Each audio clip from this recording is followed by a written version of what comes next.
Spoštovani predstavniki medijev, lepo pozdravljeni v imenu vseh treh občin. Danes moram reči, da pred nujno sklicano sejo samega odbora za notranje zadeve smo se tudi župani vseh treh občin odločili, da vložimo podpise, ki so se zbrali pod peticijo, to se pravi, da za proti postavitvi azilnega doma v središču ob Dravi. Zdaj moram reči, da v zelo kratkem času, glede na sklicano peticijo, glede na sklicane podpise se je odzvalo veliko število občank in občanov, tako da smo do tega časa zbrali 3500 podpisov, ki jih bomo predtem vložili na komisijo za peticije in človekove pravice, kot tudi verjamemo in upamo, da bo tudi minister za notranje zadeve danes na odboru z nami, kateremu bomo tudi predali vse te podpise in jih pozvali Vlado Republike Slovenije, da sklep, ki so ga sprejeli na 93. svoji redni seji, se pravi, zavrnejo oziroma ga ponovno obravnavajo, kajti za takšno komunikacijo, to se pravi, da občine, lokalne skupnosti nismo bile vključene v samo določitev samih lokacij azilnih domov, se absolutno ne strinjamo in nekako zahtevamo, da Vlada Republike Slovenije ta sklep na 93. seji tudi prekliče.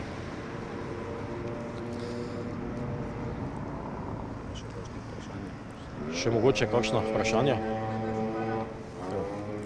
Ja, hvala za besedo. Kot je že kolega Dani povedal, smo pač zbrali podpise v tem krajšem možnem času. To pomeni, da se ne strinjamo z sklepom, ki ga je sprejela vlada. To pomeni enostransko sprejeti odločitev, da bo pač azilni dom v občini Središče ob Dravi, za katero jaz kot župan nisem bil seznanjen, niti ne lokalna skupnost.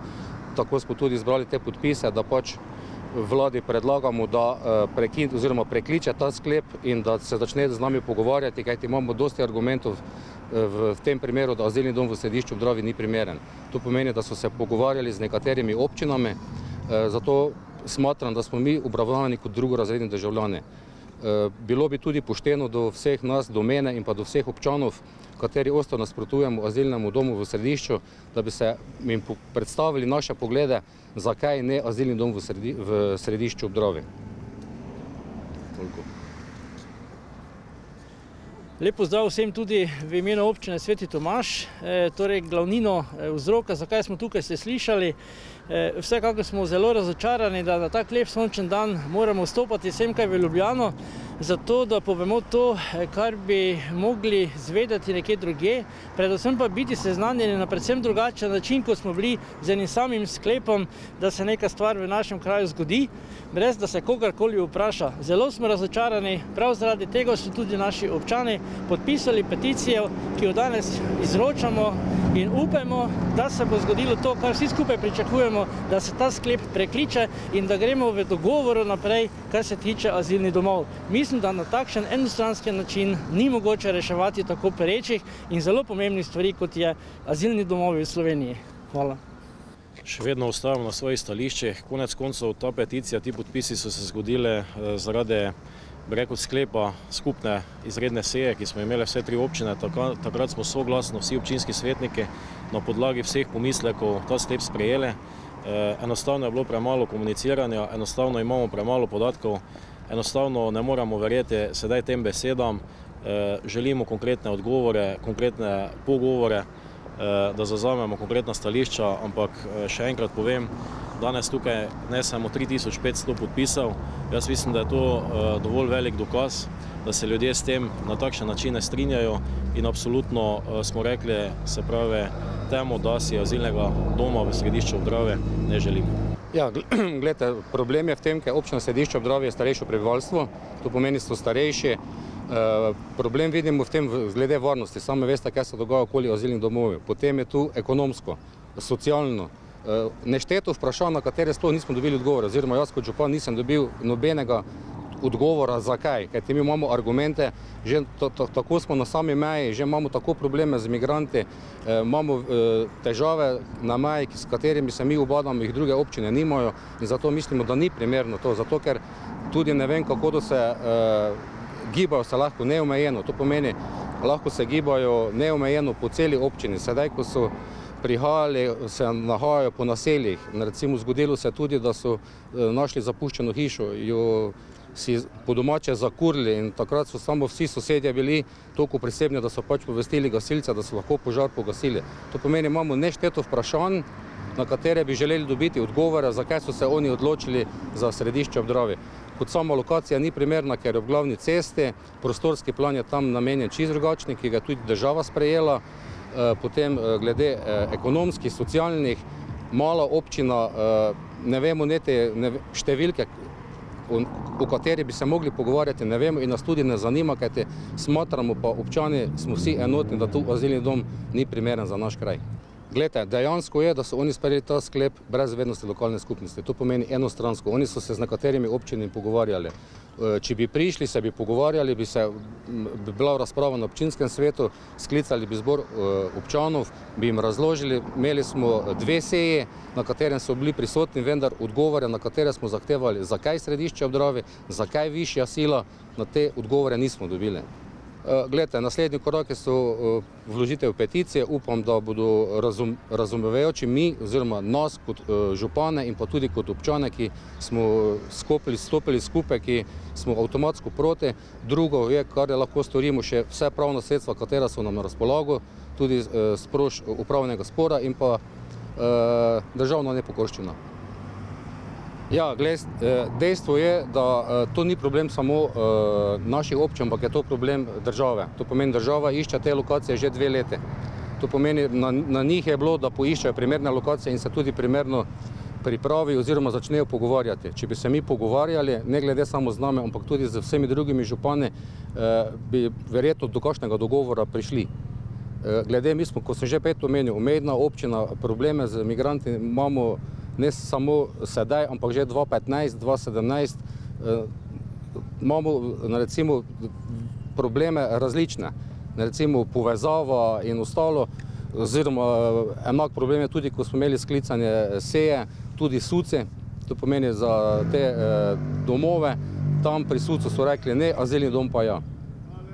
Jaz bi še mogoče samo k temu dodal, gledajte, povedano je bilo večkrat, da je bilo več kot 20 lokacij določenih in da so se z nekaterimi občinami predhodno pogovarjali. Res je to verjetno, kar je predsednik vlade povedal, da se noben župan, s katerim so se predhodno pogovarjali, ni s tem strinjal, ampak zakaj pa so potem določene občine kar obravnavali z direktnim sklepom, pa žal se ne zdi absolutno fair. Tudi kar je naslednja zadeva, nevladne organizacije se zelo posluša, tudi nevladne organizacije so zelo upozorile na ti 2 lokaciji in so same povedali, da ti 2 lokaciji nista primerne za integracijo samih migrantov oziroma umeščanja samih azilnih domov. Tako da jaz mislim, da je okrog tega potrebna širša debata. Z ljudmi je potrebno govoriti, z lokalnimi skupnostmi, župani je potrebno govoriti in konec koncev tako enostransko odločanje ze strani Vlade Republike Slovenije ne bo več mogoče. Protesti se bodo vsekakor dogajali, pa ne da bi to želeli samo župane, želijo si tudi občanke občane. Konec koncev sklicani so zbori občanov, želijo si ljudje pogovora okrog tega in delajo se vse aktivnosti proti temu, da se ta dom ne zgodi, kajti absolutno premalo je teh podatkov, da bi se na neko zadevo kar hitro lahko odgovorili z besedo da. Saj ravno to, sklicujemo, moramo meriti, sama občanke občane, nekih odgovorov pa žal nimamo. Vse je zelo enostransko, bolj kot ne vse zvemo preko medijev in to je tista napaka, ki jo trenutno delamo. Tole bi dodal, da ne bi kdo mislil, zakaj na taki način. Poglejte, zelo težko bo nekdo iz Ljubljane, iz vrha politike trenutne, pokazal občanom v središču, da to ni nič posebnega, da je to nekaj, kar je mogoče sprejeti.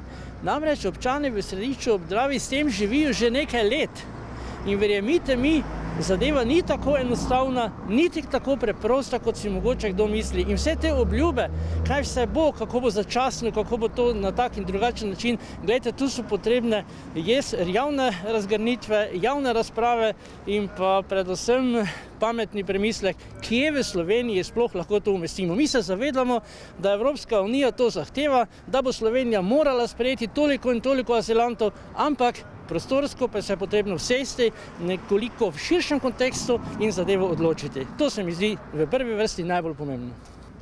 No, gledajte, jaz še moram enkrat poudariti. V občini Brežice se pripravlja registracijsko-sprejemni center, v katerem bi bila lahko dnevna kapaciteta do 600 ljudi in nekako v občini Brežice se strinjamo, da je to na nek način sprejemljivo, da se to postavi.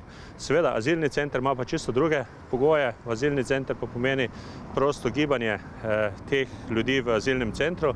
Mi zaenkrat nismo dobili še nobenih informacij, kakšna kapaciteta bi bila tega azilnega centra, kje bi bil postavljen, samo da gre za lokacijo Obrežje in ta lokacija je popolnoma neprimerna. Problem je pa seveda tudi z varnostnega vidika, ker na eni strani imaš v registracijskem centru ljudi, ki jih nekako najprej varnostno preveriš, jih oskrbiš, tudi z zdravstveno in pa seveda nujno, in potem bi jih v azilnem centru praktično sprostili, da se prosto gibljajo. To je z našega vidika nesprejemljivo pa tudi z varnostnega vidika, ker ti enostavno več ne boš mogel ugotoviti, kdo je tisti, ki je prišel v Slovenijo nezakonito, kdo je pa tisti azilant, ki se lahko po občini Brežice prosto giblje. No, naša lokalna poslanka nas je izdala in je definitivno zagovarja ta migrantski center in se ne pojavlja pri nas, tudi ne na sejah občinskega sveta. Tiš čas je na drugih prostih zabavah, tako da trenutno pravi, da nima nobene moči. Glejte, mi smo leta 2015 imeli v naši občini po 15 000 migrantov na dan. Takrat nas je obiskoval predsednik vlade, predsednik države, 3 ministri in smo iskali rešitve dnevno, kako te probleme reševati. V tem primeru gre pa za en arogantni sprejem. Govorijo, da 2 leti iščejo lokacijo, ne dajo nam študije. Dejstvo je, da je bilo vedno rečeno, da iz varnostnega vidika azilni center in pa registracijski center ne gre skupaj. Konec koncem policija v tem trenutku ima prepoved sploh komunicirati z nami, zato ker vejo tudi sami, da to ni najbolj sprejemljivo. In tudi danes, ko smo bili v soočenju, so povedali, da policija sploh ni pristojna za azilni center. Tako da dejansko ne vem, s kom bi lahko kaj komuniciral. Glejte, ne gre za to. Gre za to, da je vlada želi umestiti na področju, ki ni stavbno in ni primerno za bivanje. Gre za avtocesto, preko katere gre pa mejni prehod, ki je prepoved gibanja zaradi teroristične nevarnosti. Preko tega prehoda gre 5,5 milijonov vozil na leto. Tu je carinski urad, na katerem se dnevno približno 400 do 500 kamionov carini in naj bi postavil se na tem uradu registracijski center, ki bi lahko imel dnevno 500 ljudi. In na tem registracijski center se bo postavil na platoju in pa na območju bivših hlevov, ki so bile namenjeni za fitofarmacevtske stvari. In dejstvo je, da to območje ni primerno za bivanje, tudi z človečnega in pa življenjskega vidika. In dejansko jaz res ne vem, kaj se lahko te pogovarjam, če so umestili na lokaciji, ki ni primerno za bivanje. Pomeni, da bi mi kršili vso zakonodajo, če bi objekte, ki niso primerni za bivanje, priključili na vodo.